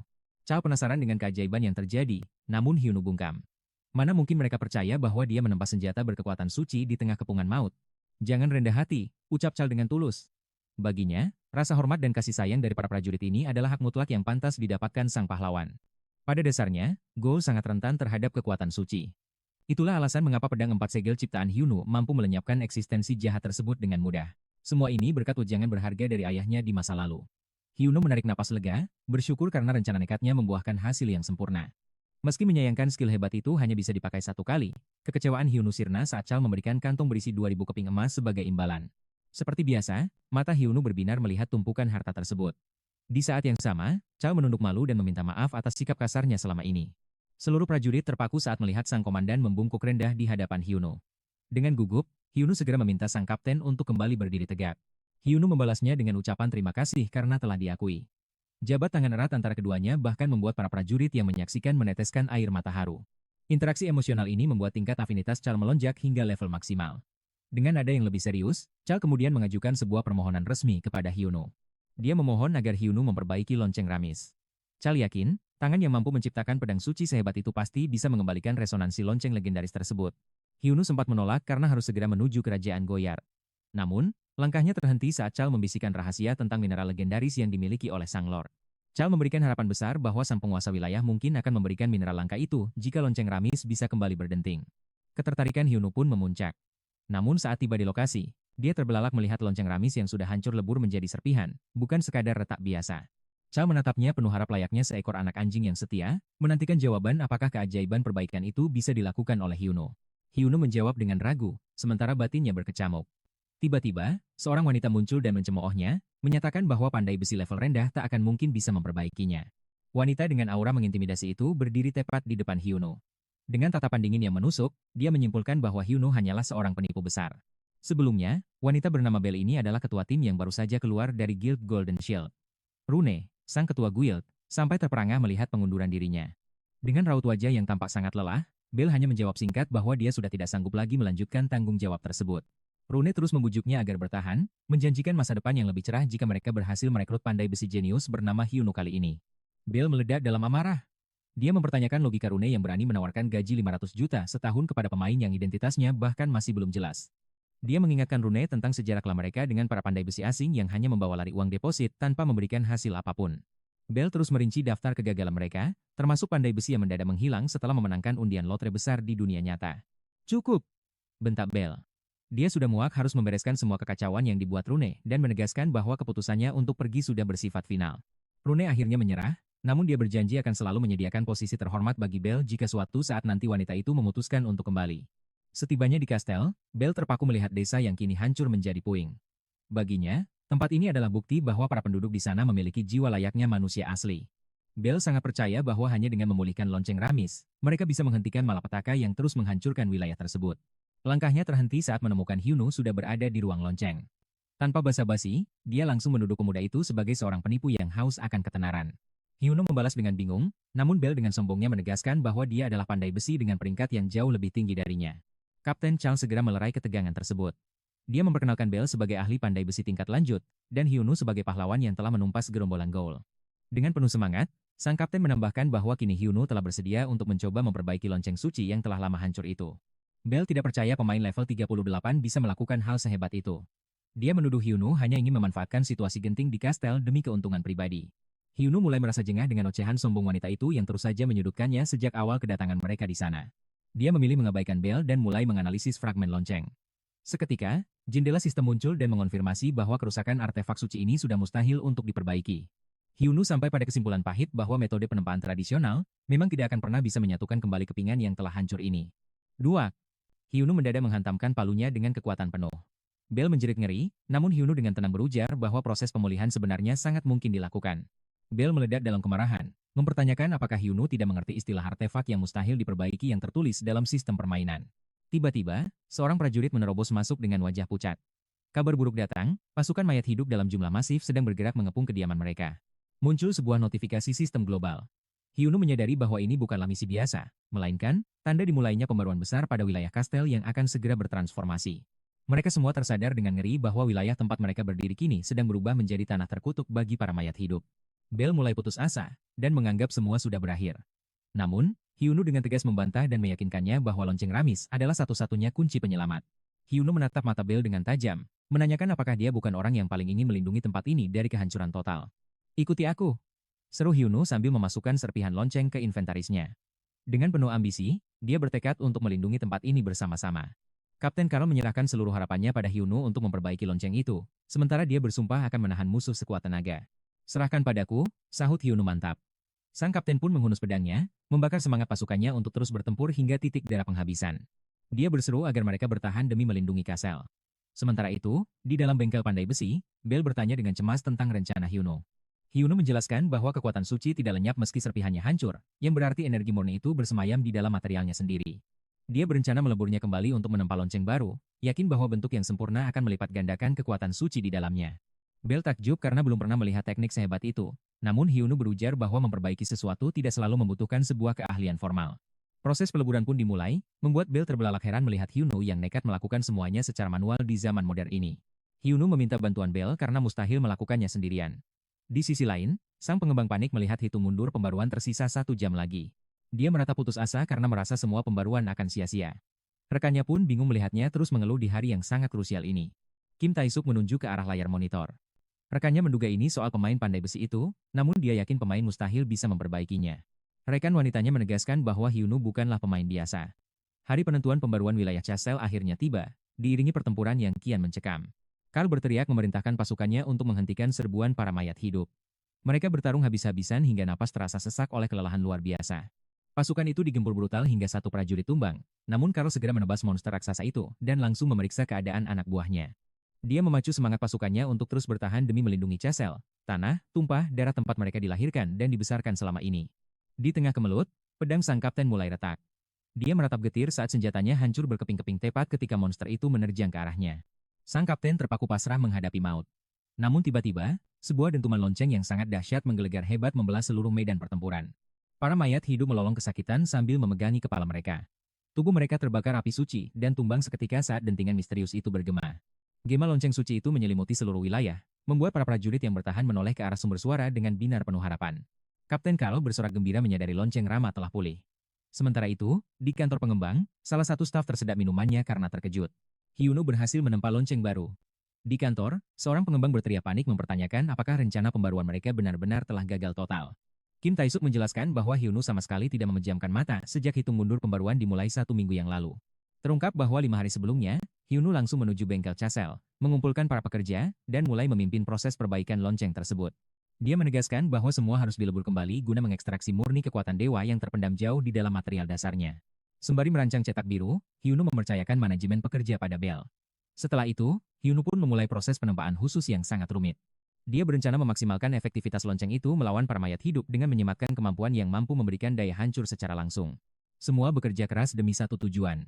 Semangat para pekerja untuk melindungi tanah air diyakini akan memperkuat aura suci pada lonceng tersebut. Di hari terakhir, Bel terjaga dengan bingung. Dia terperangah melihat lonceng yang sudah jadi, tak menyangka Hyunu sanggup bekerja tanpa henti. Tiba-tiba, sebuah jendela sistem muncul di hadapannya, mengumumkan bahwa gelar magangnya kini mulai bersinar dengan cahaya keemasan yang terang. Dia menyaksikan mahakarya sang maestro, yang berhasil meningkatkan efisiensi penguasaan pandai besi tingkat lanjutnya sebesar 22%. Dia bertanya-tanya apakah pemuda ini benar-benar seorang maestro sejati. Hyunu pun berseloroh bahwa Bel tertidur sangat pulas meski suasana sangat bising. Bel membantah dan berdalih tidak tertidur lama. Hyunu menenangkannya, menjelaskan bahwa mereka sudah di tahap akhir dan memintanya menunggu sebentar. Bel tiba-tiba bertanya apakah dia benar-benar si pandai besi legendaris, Hyunu. Hyunu mengiyakan dan menyentuh lonceng baru yang memancarkan energi dahsyat. Simbol khususnya kini terukir di sana. Bel menatap lonceng itu dengan penuh kekaguman, menyebutnya sebagai sebuah mahakarya sempurna yang tak terlukiskan. Jendela sistem menyatakan bahwa ini adalah ciptaan khusus kedua Hyunu yang sangat unik dengan tingkat ketahanan yang tidak terbatas. Artefak ini berhasil direkonstruksi dari kehancuran. Bel pun terpana, mengakui belum pernah melihat siapapun berhasil melakukan keajaiban seperti ini sebelumnya. Tiba-tiba, Bel menggenggam erat tangan Hyunu dan memohon dengan sangat agar mereka bisa terus bersama mulai saat ini juga. Hyunu bingung dan mengira itu pengakuan cinta, membuat Bel tersipu malu saat membantahnya. Suasana pun kembali ke medan pertempuran yang menentukan. Hyunu memukul lonceng barunya. Gelombang energi suci terpancar dahsyat, membinasakan lautan mayat hidup yang melolong pilu saat tubuh mereka hangus terbakar. Para prajurit terperangah melihat pemandangan epik itu. Pesan sistem mengonfirmasi bahwa Hyunu berhasil menciptakan lonceng baru dan membasmi seluruh mayat hidup. Kini dia berhasil mengubah takdir cerita. Hyunu bersorak penuh kemenangan karena kerja kerasnya tidak terlambat untuk menyelamatkan segalanya hari ini. Dia pun langsung tumbang akibat kelelahan luar biasa. Bel bergegas menghampirinya dengan cemas tepat saat notifikasi penyelesaian misi muncul di layar. Tak lama kemudian, sebuah pesan lainnya muncul yang mengindikasikan bahwa seluruh imbalan hadiah kini telah mengalami perubahan besar. Sementara itu, berita ini meledak. Seseorang mengunggah topik tentang alasan kegagalan pembaruan Chasel, membuat nama pandai besi Hyunwoo mendadak viral. Para pemain mengenali namanya dari pedang khusus pertama ciptaannya, dan mereka tak percaya dia sanggup memperbaiki lonceng legendaris tersebut. Akibatnya, ribuan pemain mulai membanjiri bengkel Hyunwoo. Dia terbangun karena berondongan notifikasi yang tak henti-hentinya muncul mengusik waktu istirahatnya. Matanya terbelalak tak percaya. Jumlah pengikut bengkelnya melonjak drastis hingga menyentuh angka 100.000 dalam sekejap mata. Hyun-soo tersenyum puas, menyadari keputusannya mengukir nama Hyun pada lonceng itu sangat tepat untuk menyebarkan reputasinya ke seluruh penjuru kastil. Terdengar ketukan pintu yang terburu-buru sebelum Kapten Carl merangsek masuk dengan semangat membara, mengabarkan bahwa pahlawan wilayah mereka akhirnya telah siuman. Atas titah Sang Lord, Kapten datang membawa imbalan luar biasa atas mahakarya lonceng tersebut, yaitu uang tunai sebanyak 330.000 keping emas. Hyun-soo terpaku mendengar nominal yang setara 330 juta won tersebut, sementara sang kapten merasa pahlawan sehebat dia memang layak mendapatkannya. Sebuah kotak pusaka pemberian langsung dari Sang Lord diserahkan kepadanya. Saat dibuka, Hyun-soo menemukan mineral legendaris orichalcum dan langsung mengucap syukur. Kapten Carl justru merasa merekalah yang berutang budi, karena berbeda dari para pendatang lain, Hyun-soo tidak melarikan diri saat bahaya mengancam. Ketulusan sang kapten menyentuh hati Hyun-soo yang merasa dirinya hanya menjalankan kewajiban sebagai pelindung wilayah yang telah mempercayainya selama ini. Ia menyadari bahwa penderitaan rakyat Ares tak berbeda dari pahitnya realita. Setelah merenung sejenak, Hyun-soo pun berpamitan untuk pergi dari sana. Hyun-soo berencana kembali ke tempat lamanya untuk sementara waktu. Sang kapten langsung menyetujui, sementara Hyun-woo bertekad mengambil kembali bengkel kenangannya. Begitu ia keluar dari permainan, sang kapten dan rekannya hanya bisa menatap hampa pada titik hilangnya Hyun-soo, merasa para pendatang memang sangat misterius. Keesokan harinya di kota Gongju, Hyun-woo menemui Tuan Gong, seorang investor properti yang sedang terpaku menatap notifikasi penting di ponselnya. Notifikasi itu menunjukkan transferan sebesar 330 juta won dari Hyun-woo. Tuan Gong benar-benar terpukau melihat keberhasilan pemuda di hadapannya. Bayangan setahun lalu muncul, saat Tuan Gong meninjau berkas properti dan menyebutkan harga bengkel tersebut mencapai 330 juta won. Saat itu Tuan Gong bersimpati atas musibah kebakaran yang menimpanya dan berharap uang hasil penjualan itu cukup untuk membiayai pengobatan rumah sakit. Ketika sang investor hendak melangkah pergi, Hyun-woo bertanya dengan suara bergetar apakah suatu saat nanti dia boleh membeli kembali bengkel penuh kenangan itu. Dengan penuh harapan, Hyun-woo menegaskan jika ia berhasil mengumpulkan uangnya kembali, apakah Tuan Gong bersedia menjual tanah bengkel itu kepadanya lagi? Tuan Gong sempat menasihati bahwa membeli bengkel yang sudah hangus terbakar hanyalah membuang uang, dan menyarankan Hyun-woo untuk mencari tempat yang baru. Namun karena tempat itu menyimpan memori berharga mendiang ayahnya, Hyun-woo bersikeras. Akhirnya, Tuan Gong luluh dan memberikan tenggat waktu selama 1 tahun. Ia memberi peringatan keras bahwa setelah 1 tahun berlalu, tanah itu akan dilepas ke pembeli lain. Hyun-woo sangat bersyukur atas kesempatan emas tersebut. Kembali ke masa kini, Hyun-woo mengakui dalam hati bahwa permintaannya saat itu terdengar sangat mustahil untuk bisa diwujudkan oleh siapapun. Meski tenggat 1 tahun hanyalah perkiraan kasar, Tuan Gong terbukti sebagai orang jujur yang tetap memegang janjinya walaupun banyak tawaran lain datang. Hyun-woo pun bertanya alasan di balik kebaikannya. Tuan Gong menjawab bahwa baru kali ini ia bertemu orang yang ingin membeli kembali properti miliknya sendiri. Sang investor hanya ingin memberi dukungan pada pemuda yang gigih. Hyun-woo yang sangat berterima kasih pun berencana memberikan sebuah balasan yang sepadan. Hyun-woo bertanya apakah Tuan Gong mengenal game bernama Ares. Sang investor tertawa lebar, karena mustahil ada orang yang tidak tahu game fenomena dunia tersebut. Hyun-soo kemudian mengungkapkan jati dirinya sebagai pandai besi di Ares. Mendengar itu, Tuan Gong sangat antusias saat ditawari sebuah artefak buatan tangan. Dengan mata berbinar, Tuan Gong meminta dibuatkan perlengkapan kustom, tanpa mempedulikan jenis atau levelnya. Hyun-soo tersenyum penuh percaya diri dan menyanggupinya. Ia berjanji akan menempa apapun yang diinginkannya. Setelah itu, Hyun-soo memasuki sebuah kedai dan disambut lambaian tangan dari rekannya yang cantik, Belle. Inilah pertemuan pertama mereka sejak insiden mayat hidup yang mengerikan itu. Belle sempat mengeluh karena sulit mencarinya sebelum akhirnya tertawa menggoda Hyun-soo.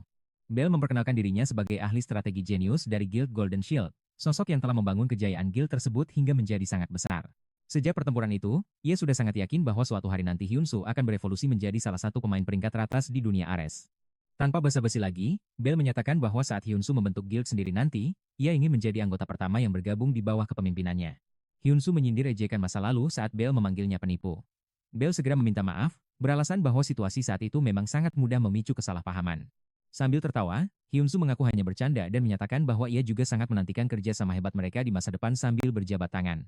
Namun sebelum itu, Hyun-soo membeberkan sebuah rencana gila. Belle tersentak kaget mendengar kabar bahwa Hyun-soo berniat menemui sang legenda hidup, Raja Pedang Barat. Hyun-soo memastikan akan terjun ke turnamen bela diri Joyard, demi bisa bertemu dan menerima hadiah kemenangan langsung dari tangan sang Raja Pedang. Belle membenarkan hal itu namun merasa sangat khawatir, karena turnamen tersebut adalah tempat berkumpulnya para calon bintang monster yang kekuatannya tidak main-main. Hyun-soo hanya menjawab tenang bahwa justru itulah alasannya harus menang.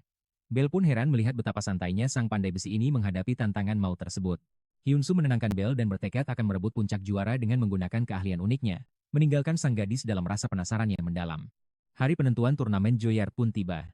Bekle, selaku pemimpin acara menyambut para pendatang dan secara resmi mengumumkan dimulainya kompetisi berdarah yang sangat dinanti. Begitu ia turun panggung, monster-monster ganas akan menyerang. Ia juga mengingatkan bahwa meskipun tak terlihat, Raja Barat sedang mengawasi setiap aksi mereka. Notifikasi sistem berbunyi keras menandakan dimulainya ujian. Tiba-tiba tanah berguncang hebat saat sebuah golem raksasa muncul sebagai tantangan misi pertama mereka semua.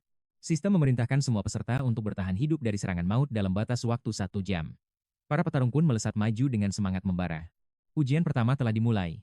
Barang siapa berhasil menghabisi golem batu level 109 ini akan mendapat hadiah, membuat para peserta mulai merasa terintimidasi. Seorang peserta nekat menyerbu demi menjadi yang pertama. Namun sial, ia langsung hancur tergilas tinju sang golem dan dipaksa keluar dari permainan secara mengenaskan. Peserta lain berteriak histeris, berusaha menghindar sekuat tenaga. Namun, mereka tumbang satu persatu dan terpaksa logout dari arena. Para pemain menyadari situasi ini melenceng jauh dari rencana. Mereka mulai sangsi, bagaimana mungkin monster semacam itu bisa ditaklukkan. Hyunu hanya terpaku mengamati, sementara pemain lain merutuki nasib karena merasa tertipu. Di sisi lain, Beke menyadari turnamen ini telah menjadi bencana total. Seekor golem batu dari tingkat tinggi ternyata terselip masuk. Bekel panik semua peserta akan habis, dan memutuskan untuk segera menghadap sang raja. Bekel menerjang masuk ruang tahta, memanggil Raja Bahrat dengan napas terengah demi mendesak penghentian turnamen saat ini juga. Namun, Raja Bahrat menolak mentah-mentah dengan wajah tenang. Bekel bingung, sementara sang raja bertanya apakah dia belum juga paham situasinya. Lihat satria itu baik-baik, titah sang raja. Di tengah arena, Hyunu melepaskan panah cahaya yang melesat tepat menghantam tubuh golem. Terungkap bahwa itu adalah kreasi ketiga Hyunu, anak panah Ori Chalchum. Senjata legendaris yang memiliki kemampuan ajaib untuk kembali ke pemiliknya. Seluruh penonton tercengang tak percaya. Bagaimana mungkin sebuah anak panah bisa bergerak otomatis seperti bumerang yang mematikan? Hyunu tersenyum puas, kekuatan Ori Chalchum dari wilayah kastil memang tak tertandingi. Dia kembali melepaskan tembakan beruntun yang menghancurkan pertahanan golem. Saat panahnya kembali, senjata itu nyaris menebas pemain lain. Kau mau membunuhku? Teriaknya ketakutan, yang langsung dibalas permintaan maaf oleh Hyunu. Efek serangan itu luar biasa. Sang golem kini tertegun selama 4 detik. Sekarang, habisi dia selagi lumpuh. Teriak para pemain penuh ambisi. Mereka menyerbu membabi buta, namun golem itu bangkit dan mengamuk dengan serangan area. Kini, golem itu mengunci Hyunu sebagai target utamanya. Habis sudah. Seseorang berteriak agar Hyunu segera melarikan diri, sementara yang lain hanya bisa pasrah melihat kehancuran di depan mata. Di saat kritis, Hyunu justru menarik pedang cahaya siang miliknya. Permainan ini baru saja dimulai, tegasnya dengan tatapan tajam. Dia menahan hantaman raksasa golem itu, namun kekuatan dahsyat sang monster tetap saja menghempaskannya hingga tersungkur ke tanah. Di dalam istana, Bekel terus memohon agar Raja Bahrat menghentikan kegilaan ini sebelum peserta berbakat itu benar-benar tewas. Raja justru semakin tertarik melihat aksi Hyunu.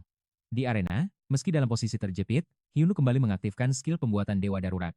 Cahaya menyilaukan muncul, menciptakan Damaskus Waldo. Senjata pamungkas yang ditempa khusus untuk membelah material keras seperti batu. Dengan satu tebasan maut, golem batu itu hancur berkeping-keping. Senjata darurat itu lenyap, menyisakan rentetan notifikasi level up yang membanjiri layar. Hyunu terkesima melihat levelnya melonjak 14 tingkat sekaligus. Pemain lain hanya bisa melongo, tak percaya monster mustahil itu bisa tumbang. Hyunu bertanya dengan polos apakah mereka tidak berniat menang.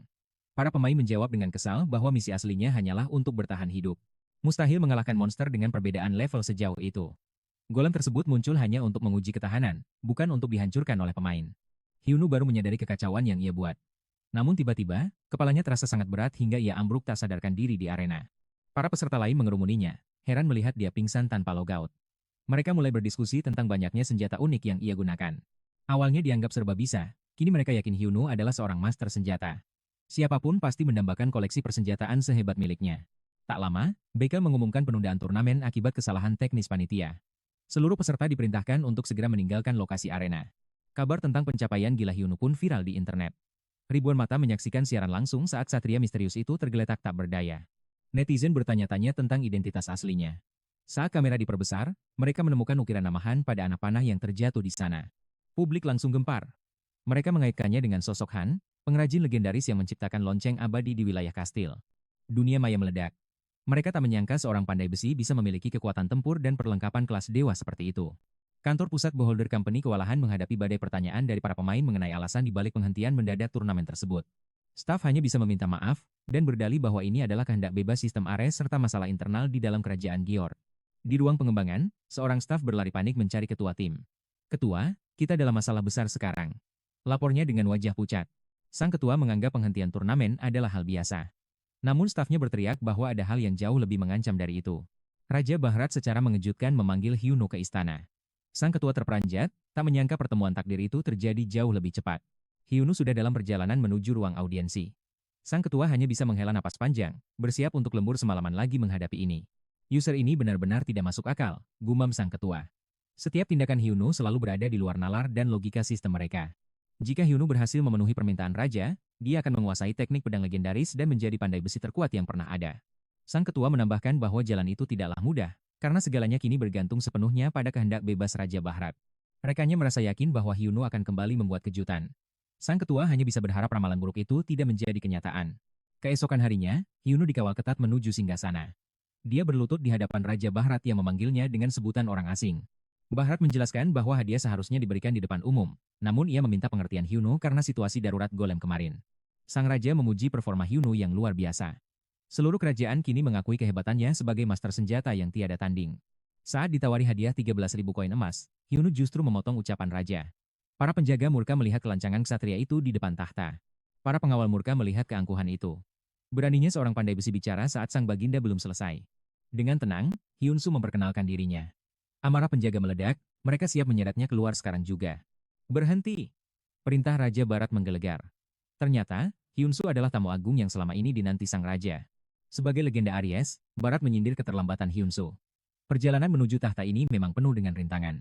Hyunsu langsung menebak tujuan pemanggilannya. Sebuah misi untuk menempa pedang legendaris yang langsung dibenarkan sang raja. Barat meragukannya. Master pedang dan pandai besi terbaik pun gagal. Apa yang membuatmu merasa layak di mataku? Di bawah tekanan aura mencekam, Hyunsu menjawab mantap. Ia hanya punya keyakinan mutlak pada kemampuannya sendiri. Keberanian itu membuat Barat tertawa puas. Sang raja memutuskan bertaruh, dan memerintahkan sebuah peti bercahaya dibawa masuk. Isinya adalah besi dingin 10.000 tahun. Biji langka penyerap hawa dingin yang sekuat api namun sedingin es. Mata Hyunsu berbinar melihat material legendaris itu. Barat pun mulai memberikan instruksi khusus untuk permintaan besarnya. Tempa pedang tingkat epik dengan kekuatan es. Jika berhasil, apapun permintaan Hyunsu akan dikabulkan sang raja. Namun kegagalan berarti pengusiran selamanya dari Joyard. Detik itu juga, jendela misi kerajaan muncul di hadapan Hyunsu. Inilah misi penentuan nasib. Imbalannya sangat luar biasa, tapi risikonya adalah kehilangan segalanya di wilayah kerajaan. Tanpa ragu, Hyunsu menerima tantangan tersebut. Ia bersumpah akan menempa mahakarya yang takkan mengecewakan sang raja. Di bengkel kerja, aura tajam terasa menusuk tengkuknya. Hyunsu menoleh dan mendapati seorang wanita misterius sedang mengawasinya. Dialah Bella, wakil kapten ksatria level 301.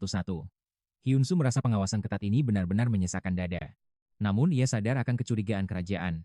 Bella bersikap dingin dan menyuruhnya fokus bekerja tanpa mempedulikan kehadirannya. Sambil tersenyum tipis, Hyunsu menyindir tatapan tajam itu. Bella pun bertanya-tanya sehebat apa sebenarnya pemuda sombong ini. Bella teringat bahwa sang raja mempertaruhkan harapan terakhirnya di sini. Beban berat kini sepenuhnya berada di pundak Hyunsu. Tiba-tiba, suara bel pintu dunia nyata berbunyi. Hyunsu terpaksa meminta izin pada Bella untuk keluar karena keadaan darurat. Hyunsu terbangun dari kapsul gamenya dengan bingung. Begitu pintu dibuka, ia dikejutkan oleh kehadiran sang pemilik kontrakan. Kabar buruk datang mendadak. Sang ibu harus menjual rumah karena suaminya baru saja kehilangan pekerjaan secara tiba-tiba. Hyunsu tak menyalahkan siapapun. Ia justru merasa bersalah karena sering telat membayar sewa yang sangat murah itu. Waktunya sangat singkat. Hyunsu hanya diberi waktu 2 minggu untuk segera mengosongkan tempat tinggalnya tersebut. Meski sang ibu merasa tidak enak hati, Hyunsu tetap membungkuk hormat. Ia bersyukur pernah diizinkan tinggal di sana. 2 minggu. Gumam Hyunsu penuh beban, kelelahan yang luar biasa mulai menghantam jiwanya yang kini sedang rapuh. Meski sukses di game, biaya rumah sakit ayahnya mencapai puluhan juta ditambah biaya bengkel baru yang selangit. Bahkan pengobatan lukanya sendiri pun belum lunas. Di tengah keputusasaan itu, ponselnya berdering dari Kim Hoan. Ternyata Bill menelepon dengan ide cemerlang untuk misi barunya. Ia ingin memastikan semua rencana berjalan dengan sempurna. Namun pikiran Hyunsu sedang sangat kacau. Ia meminta Bill menghubungi lagi nanti karena masalah dunia nyata menghimpitnya. Bill mengamuk dan mengingatkan betapa krusialnya misi ini.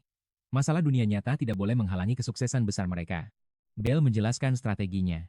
Saat ini semua orang berdebat apakah sang juara turnamen adalah pandai besi misterius itu. Identitas rahasia adalah kuncinya.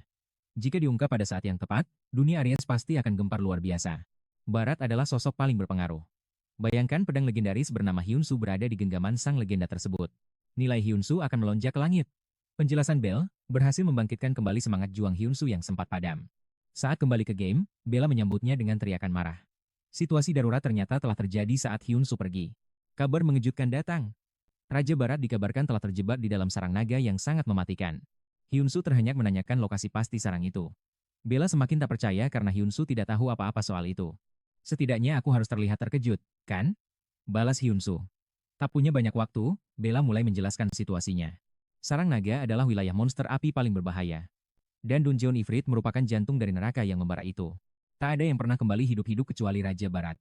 Tapi kenapa beliau kembali ke sana tanpa senjata barunya? Ternyata dendam lama memanggil sang raja kembali. Target balas dendamnya kini menunggu di kedalaman lautan api tersebut. Adegan berpindah ke sarang api yang membara. Raja Barat berdiri penuh luka dengan nafas yang mulai terasa memburu. Melangkah masuk berarti memulai pertaruhan nyawa. Barat sadar pedang di tangannya saat ini takkan sanggup bertahan lama. Sambil menunggu bantuan selama 3 hari, ia menyesal.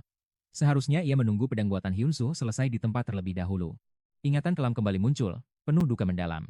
Ia teringat putra kandungnya, Ban, yang seharusnya kini seumuran dengan Hyuno. Detik-detik terakhir Ban terbayang begitu nyata. Ban mengembuskan napas terakhir di pelukannya sambil memanggil sang ayah. Barat meraung, bertanya mengapa putranya nekat datang tanpa kabar. Ban berbisik lirih bahwa ia percaya menaklukkan Dongyeon ini akan membuatnya menjadi putra yang bisa dibanggakan ayahnya. Namun sadar kekuatannya tak cukup, ia meminta maaf. Barat memohon dengan putus asa agar putranya tetap bertahan dan tidak menyerah pada maut. Kata maaf terakhir terucap sebelum Ban pergi selamanya.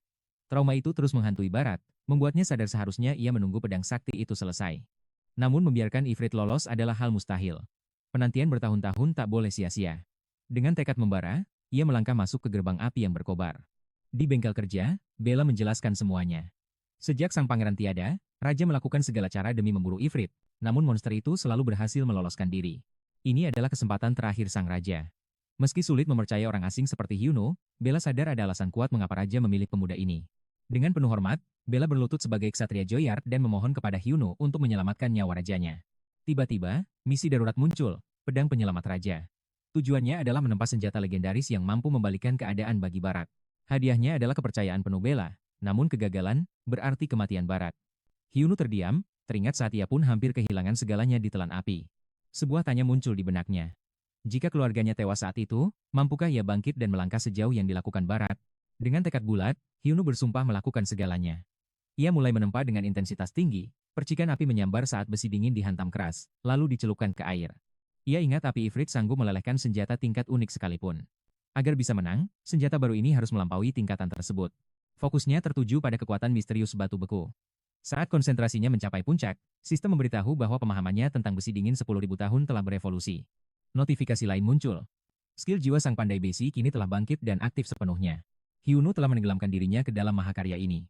Hasrat, tekad, dan empati membawanya ke dalam kondisi fokus absolut yang tak tertandingi. Pengumuman mengguncang udara, pedang tingkat legendaris pertama Hyuno berhasil tercipta. Cahaya menyilaukan meledak keluar dari dalam bengkel. Bella terkesima merasakan energi yang luar biasa. Apakah pedangnya sudah jadi? Hyuno berdiri tegak dengan bilah pedang yang bersinar terang di genggamannya. Dengan penuh keyakinan, ia berseru bahwa saatnya menyelamatkan Raja Barat. Sementara di sarang api, Barat meraung kesakitan akibat serangan yang menghancurkan. Meski bersimbah darah, ia bangkit kembali dan menolak menyerah. Di hadapannya berdiri penguasa sarang api, Ifrit, level 409. Tanpa ragu, Barat melesat maju menuntaskan dendam lamanya.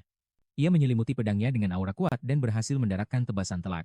Namun serangan itu sia-sia karena tubuh Ifrit terus beregenerasi.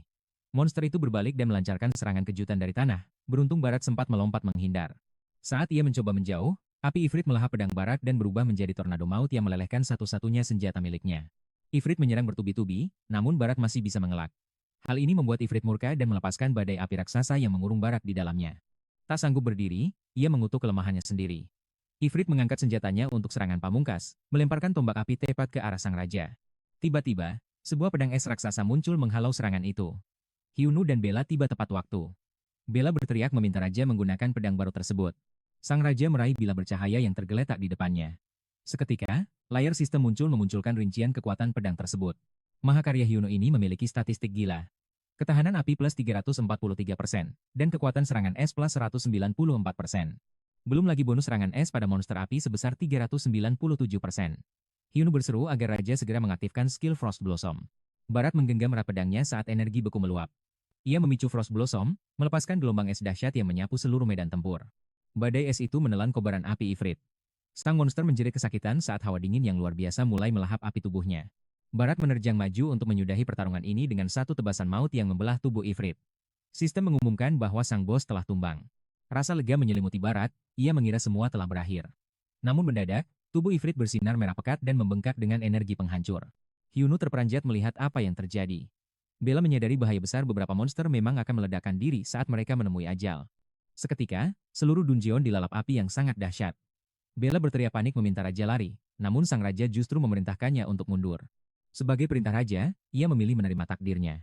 Menatap liontin berisi foto putranya, ia berbisik bahwa inilah saatnya untuk mengakhiri segalanya. Hati Bella hancur berkeping-keping. Ia ingin menyelamatkan rajanya, namun perintah itu membelenggunya. Dalam dilema hebat, ia hanya bisa terpaku diam. Hyunu melangkah maju dan berjanji akan menggantikannya. Lewat penempaan Dewa Darurat, ia menciptakan perisai tahan api dan menerobos masuk ke dalam kobaran inferno. Di tengah lautan api, ia memanggil nama Raja Barat. Sang raja membentaknya agar segera pergi, merasa bantuan Hyunu sudah lebih dari cukup. Hyunu menolak mentah-mentah, ia bersumpah takkan meninggalkan sang raja sendirian.